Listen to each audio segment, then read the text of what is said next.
Before we start the show, I'm excited to announce that we have a new sponsor for this podcast, and it's DocRx. DocRx is a family-oriented company dedicated to tailor operational solutions for patient health and compliance programs that increases the quality and efficiency of patient-centered care, and always with the mission of the patient's health first. With over 10 years of experience helping doctors and their patients with diagnostic testing, patient monitoring, medical supplies, compliance, wholesale pharmacy, physician dispensing, billing, and much more.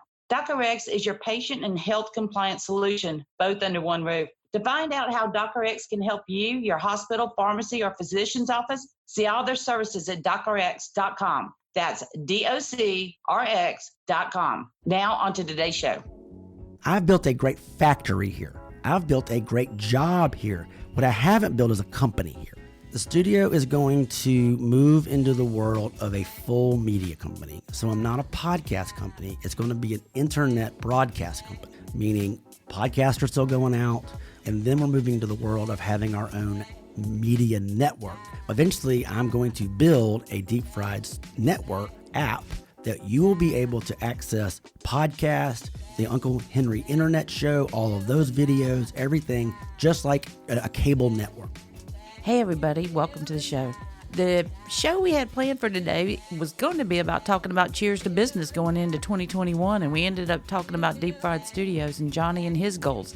So sit back, listen to this debate of how we look at business.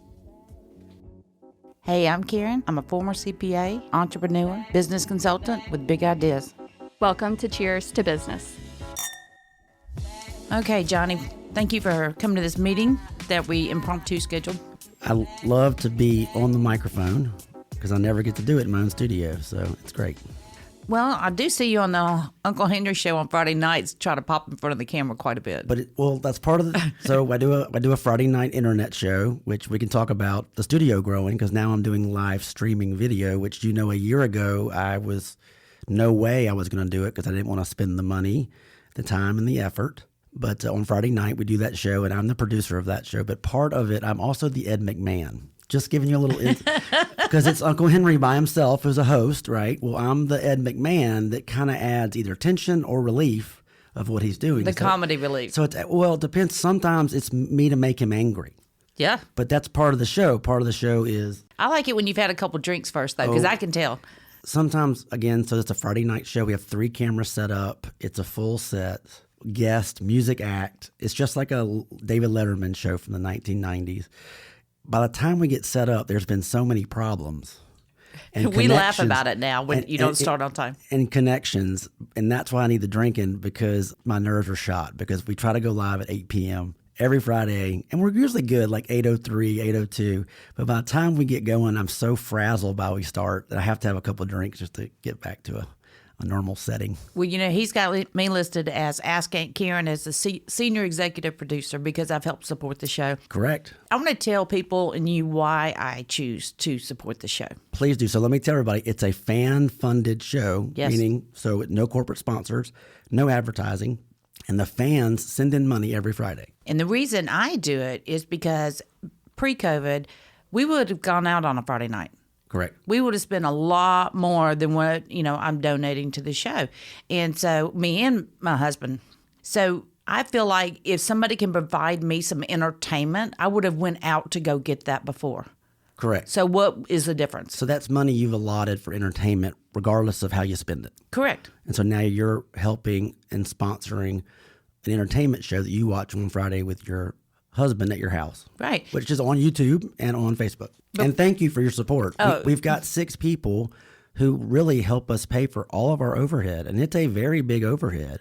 To do what we're doing at the high level we're doing it is unbelievable. We wouldn't be able to do it if there weren't people out there. Maybe $10 here, $50 here, $60 here, $3 here. It's whatever. It's great.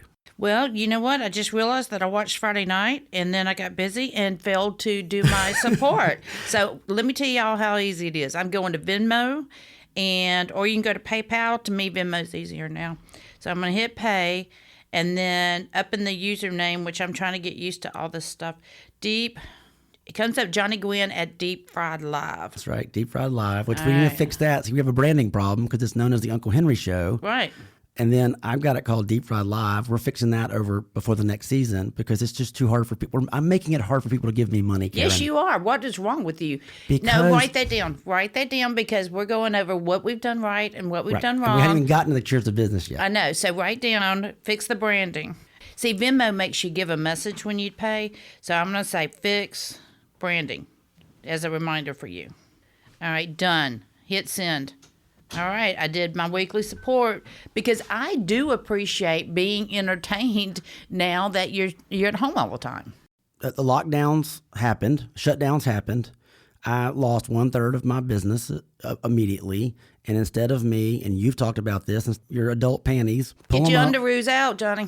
Quit whining, get past the whining. And so I said, I'm going to learn a new skill. And I had some of the equipment, and we started doing live streaming. And Uncle Henry, that if you don't know, if you're not in this market, Uncle Henry's been on the radio for 30 years in this market. He worked for iHeartRadio on 710 NTM Talk Radio, and we had been talking about doing a live variety show for years. When can we do it? He didn't have time, and I didn't have time. Well, I lost 1/3 of my business, so all of a sudden, I had time. You got time. And we did it, and we're in episode 30. And so that's how my studio is growing. And now that's going to lead us into the meeting we should be having with Cheers to Business. Well, and I things think we can do with the things the studio has learned, things I've learned. Okay, well, let's do 2 shows. Okay. We'll do one. This one's how about changing your business and adapting, and all of a sudden, and then we do one on Cheers to Business. Okay, all right. Then we have to change the intro. So we will, and you won't know that we're doing that because by the time you hear it. Well, you'll hear this, but you won't hear. You'll hear the new intro, not the one that you just recorded. That's because you're a magic with editing, and we'll fix this. By the way, 5 years ago, I didn't have this skill. I just decided to do it one day. I left a very profitable company that I'm still paying for. I'm personally happy. My bank account's not as happy as it used to be. Quality of life. I had partners, and God love them. I love them as people. I'm not easy to work for, or I'm easy to work with. I'm hard to work for. You are absolutely kidding. Kind of being the captain of my own ship, it's been a little nicer for me. I'm not saying it's the best, but it's better for me. Can I give you what I think you've done wrong? Go right ahead. And I'm probably going to agree with you. You try to do everything, figure everything out yourself, and you are scared you're the only one that can do it right. Well, I've also been burned a couple of times when I've brought people on to train them and give them time, and it still hasn't worked. Now, in the past, I would have given up. But what I'm learning now is you just have to keep looking. You do. There's somebody there. There is, and I'm going to find the right recipe of that person that is going to come in, and they're not going to be some underling. They're going to come in at some certain point in a very short time and be running this studio, because the only way my company grows is if I have room to create and not be the factory manager. Absolutely. Yeah. You know, who was it that we had on this show that you have to watch your expectations? If you set your expectations too high for this person to come in and be magic, it's not going to happen like that. And I got to say, one of my best partners that I have here, as in I do a podcast, I do lots of podcasts with them. We had a very different style of working together. And so he has a very type A personality, and I know who it is. I'm older than him. And he had a way of pushing a certain way. And then I had to show him how to get the most out of a person like me, a creative, like how you can get the most out of what I do. Once we got on the same page, boy, we worked really well together. But one of the things he taught me was, because he's had a lot of employees, you have to build in 3 to 4 months of failure to keep that person around. They have to be growing. So, but I was giving them 2 or 3 chances, not 2 or 3 months. You know what I'm saying? Mm-hmm. On people I was letting go. So you've got to work in that every 3 or 4 times out of 10, they're going to get it wrong. And you have to say learning moment and stick with it if you believe in them. Absolutely. And I'm still learning that. And it's slowly but surely working that way. So that's one of the things that growing this company in a weird environment too, but I know I have to do it. But everybody thinks their stuff's special, but the foundations are all the same. There is no way. Did I delegate this good, 20 years ago? No. I expected everybody to work as crazy as I do. Mm-hmm. But you have to, even Gary Vee said in a thing, and I don't listen to him a whole lot, but I do enjoy when I do, that you have to trust your people, let them do the mistakes when they're going to happen, because life learning, that's what Katie and I call it, and that they are going to get it right 87% of the time. You had a guest on a while back. She was great. Mary Goeth. Oh, sales leader. Sales leader. Yeah, she's national. I'll tell you what, and I don't have that episode handy, but anybody that wants to talk about building a team, you interviewed her, I'm thinking around March. That's when we started doing the Zoom. The Zoom stuff, and we'll get into that, how this podcast has grown, how the studio has grown using Zoom. But Mary brought up the idea, and she's trained people all over the country, yes. thousands of companies. I'm guessing the way she talked with Mary greatly, and she has. And she brought up the idea that if you're a mom and pop shop and you started that company, you look at that company like, no, it's like a child. Yes. And so even if you bring on children, the son or the daughter, they're not going to work like you're going to work on that company. So the best salesperson in the world that you bring on that didn't start that company works a certain way. And then when she said this blew my mind. She says, if you can get 60% of you out of that person, you are A+ winning. Yes. And I would, in a million years, would not have thought it'd been that low. But once she explained that to me, and I went back over my time of dealing with staff and people, I was like, you're right.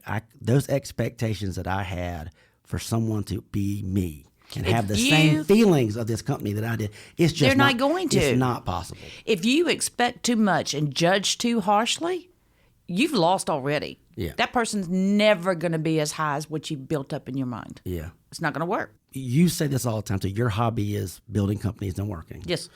I would say I'm the same thing, too. My hobby is making things. I don't care what I'm making, as long as I'm making something. And that's not everybody else's internal drive. Some people are going to be a number 2 person. Well, some people want to sail all the time. Well, so they work to be able to sail Friday, Saturday, and Sunday. Right. Sorry, not sales, but sailing. So I have to keep that in mind. Like, people don't work because that's what they do. They work to do something else they love. And that's you give more people what than you us. paid for? Well, right. It's in anything else. In any transaction, am I getting a fair exchange for a currency that we are deciding to trade between us? This is what I say when people come to me complaining about another employee. Do they bring more good than bad? And do you want to do their job? Do you even know how to do their job? And then it comes down to, again, all the years of therapy that I've had on me comes back into not being scared to have those hard conversations with those people. They have to know what you're expecting from them. You got to give them the right tool. So as someone who is their authority, right? If you're a manager or an owner, if you have people working under you, you've got to give them clear instructions, expectations of what you expect from them, and the tools to be able to do it. Well, sometimes you aren't able to do that.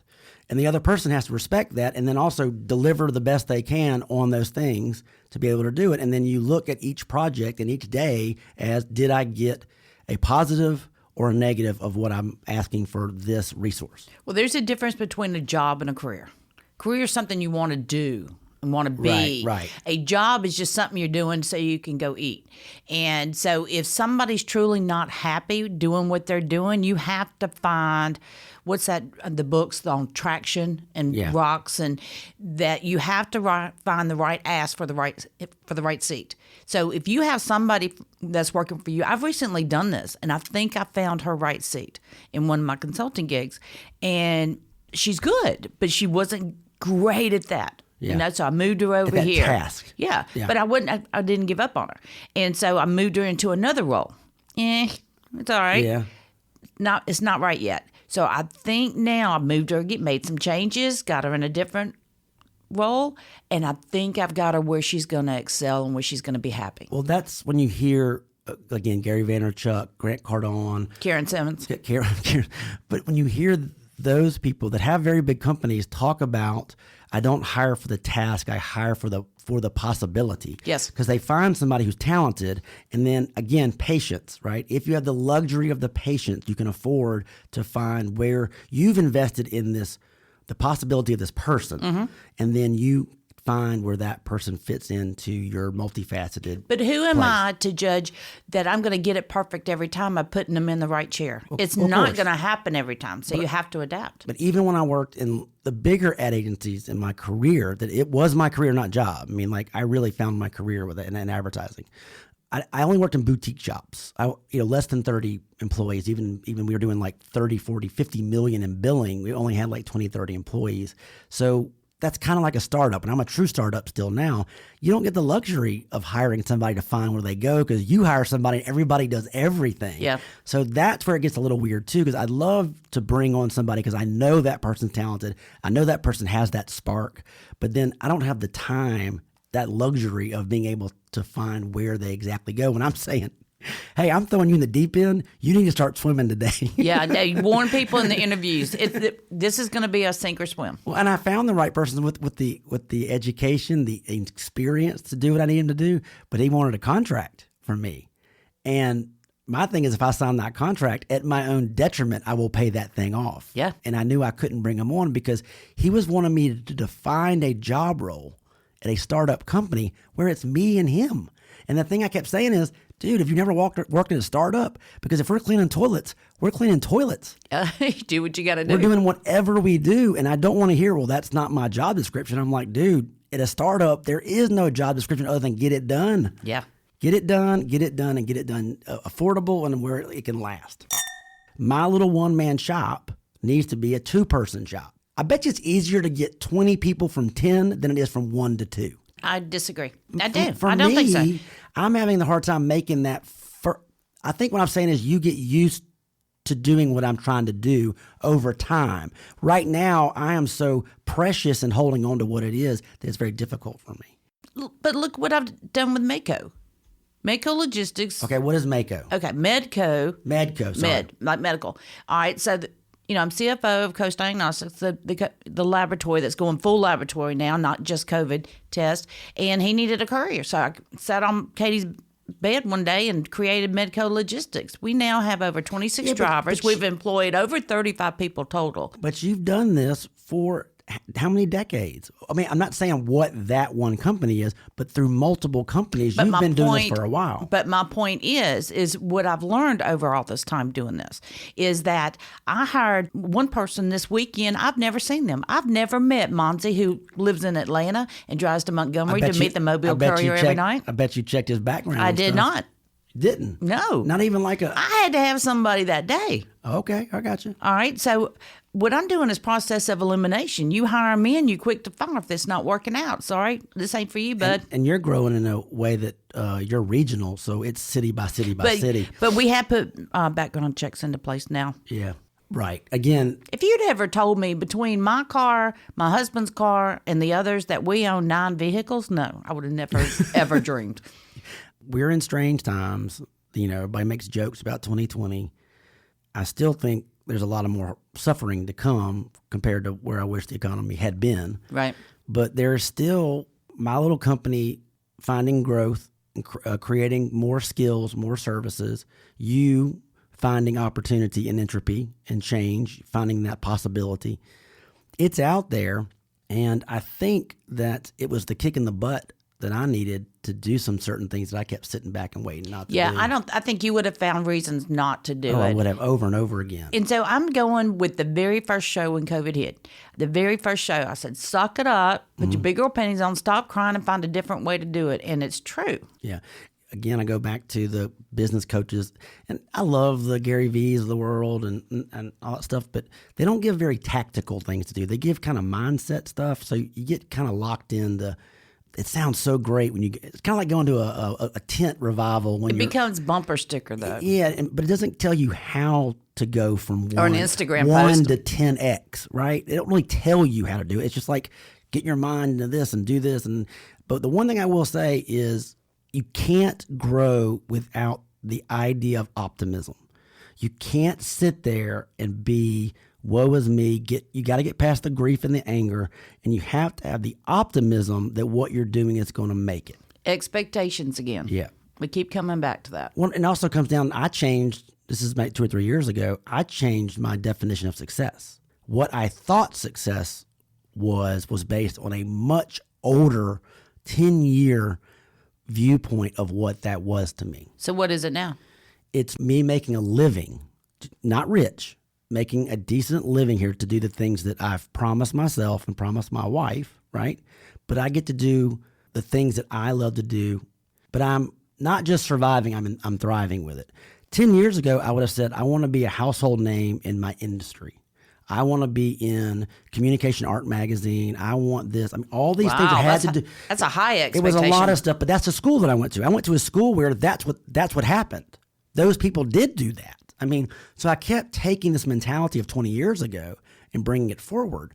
Now I'm not even in that world anymore. I'm doing something different, but I'm also not a household name in the podcast world either. And I got in very early, but I've realized that's not my. You are here locally, though. Well, yes, I've made a name for myself locally, and why do I need to be known nationally? Again, I just need to make a living. I need to cut the vanity, the vanity of like knowing my name, being seen, things like that, validating all that through the idea of other people telling me I'm good at what I do, and then putting a number on it like millions of dollars a year. When it's just like, do you really need $1 million a year? Or, what I've read before was like $74,000 a year is like, I mean, it'd be great to have more money, but the idea is like, hey, can you pay your bills? Do you have this? Are you saving? And then can you do things you want to do? So I went back and did that. What's up for 2021 for you in the studio?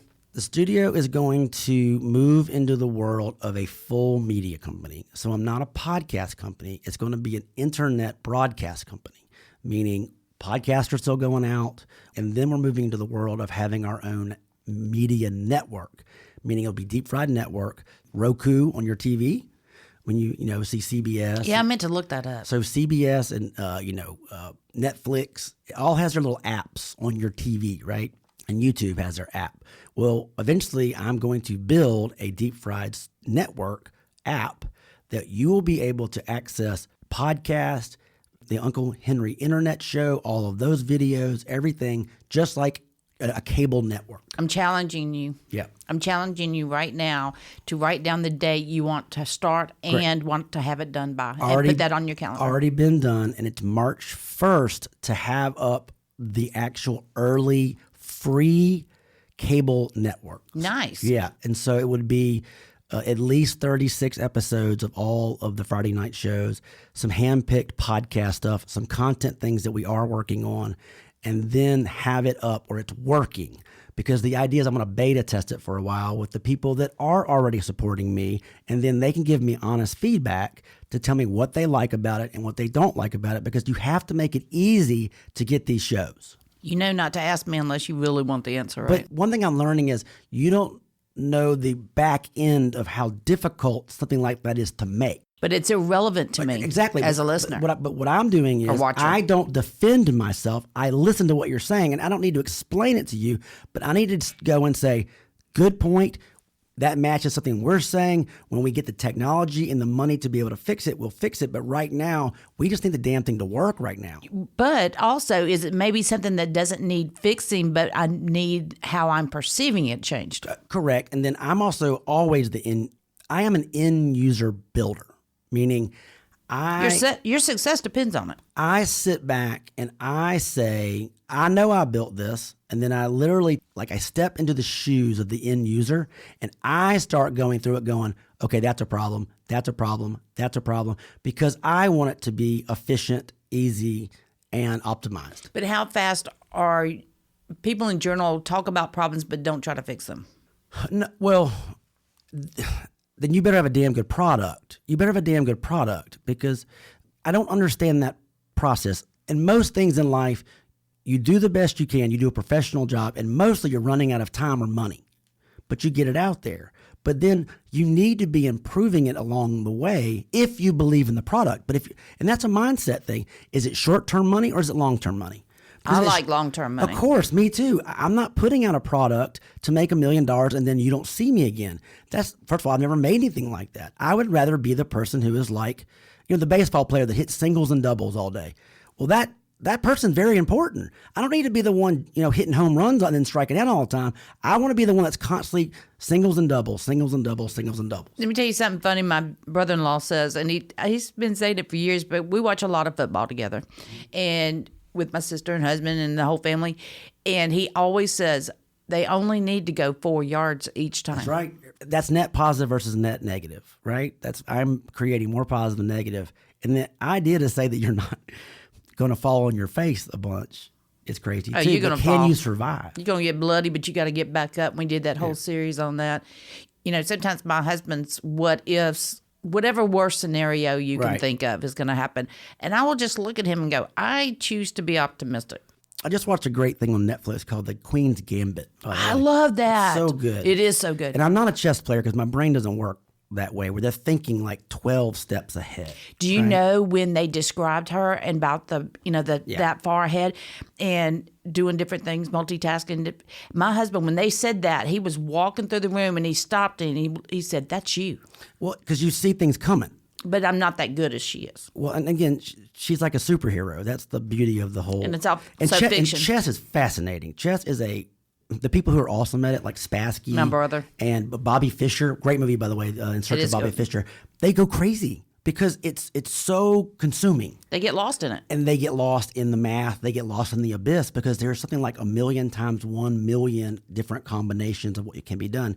But what I was going back to that is that chess player can still be intuitive and can still make on the fly. You have to But be. they have to know the history, all the patterns, but they have to be able to see possibility A can happen, possibility B can happen, possibility C can happen. And one is bad, better, great, right? So so there's nothing wrong with looking in the future and seeing what could be a problem, but it's not the idea of being stuck on that problem. It's, okay, if that happens, what's the option to go around it? But see, that's why people get aggravated at me, because I don't tell 1, 2, 3, 4, 5, 6 steps. Yeah. I'll tell 1.5 and then maybe 2.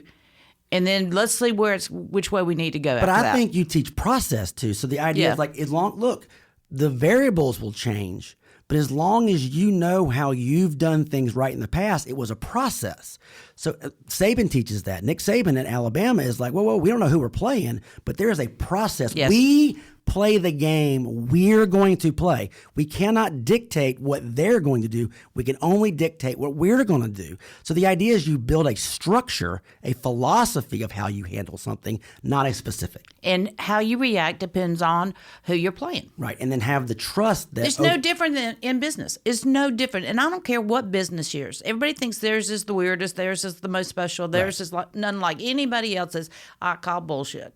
Yeah. I really do. Every day, it's all the same fundamentals, because your processes are what we tell you for free how people have screwed up. Mm-hmm. And so if you just listen to what doesn't work, the fundamentals do not change. Okay, so we went all over the place. We stayed on focus. We do this in general conversation. But this is a good conversation because I don't have this conversation with anybody because I'm here in the studio a lot. And I'm working on shows, which will be the next episode, working on your show, not working on my company.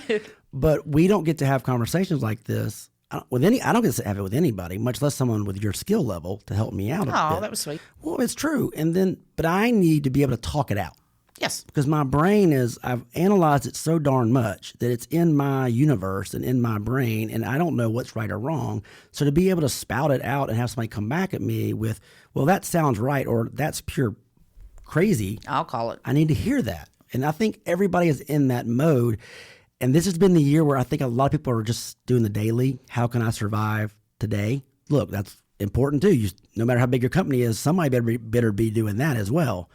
I am dreaming. I have time to dream. I don't have time to start doing those big dreams like the media network that I want to be.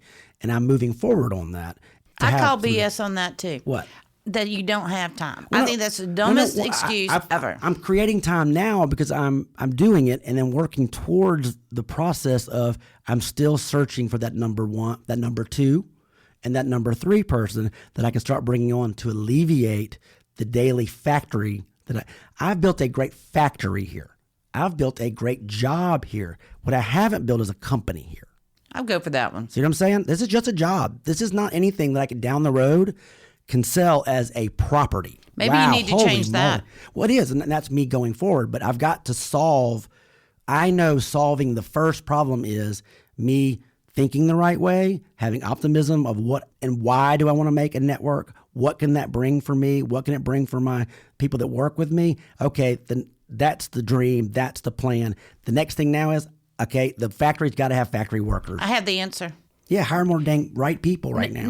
But that's a given. And what I'm about to say is because do you remember after our first couple podcasts and Billy Williams, who's a financial advisor, texted me. He said, you have to read the book Rocket Fuel. And I've talked about it on this show.